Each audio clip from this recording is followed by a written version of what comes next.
Hello, my name is Arcanis, and today we are having a look at a Shinobimystic custom card for Arena of the Planeswalkers. Today's card marks Alien Day, which is celebrated on the 26th of April. Let's have a closer look. This is the Xenodragon, a 150 point cost black creature. I believe this should be a hero creature rather than squad creatures, as he's only referred to in the singular in the rest of the card. He has 7 life, a move of 6, range 1, 6 power, and 5 toughness. The abilities, in classic Shinobi style, we've got 4 across the card. So there's Acid Blood.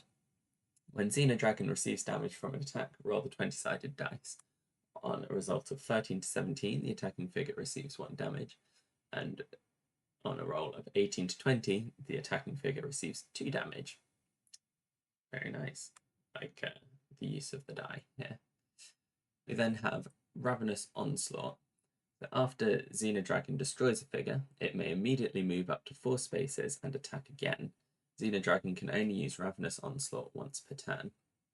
It does not take leaving engagement attacks. So, kind of giving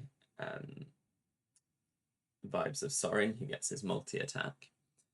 I think in terms of wording, might be simpler to say the first time Xenodragon destroys a figure each turn. And that way, those 2 sentences can get condensed into one, into just that first clause. You can then move up to 4 spaces and attack again. And that way also the not taking leaving engagement attacks is then next to the move and attack clause, and it makes it read a little bit better. I'm wondering how this would interact with Acid Blood. If Xenodragon destroys a figure not on its turn, but because another figure attacked it, then by the current wording, it sounds like Ravenous Onslaught would trigger, which would mean he gets to move and attack not in his turn. So it might be worth clarifying that on the card. Okay, then we have Hive Instinct. If there is at least one friendly xenomorph figure within 6 spaces of Xenodragon, Xenodragon gets +1 power. Under the base of 6 power, that makes him a machine. And then lastly, we have Flying, which I think is missing some of its rules text. And unless this is meant to be stealth flying, there should be a line about when Xenodragon starts to fly, he would take any leaving engagement attacks. So overall, like Acid Blood and the Ravenous Onslaught abilities, just need a bit of clarification with Ravenous Onslaught. I think perhaps the base stats are a bit high in general.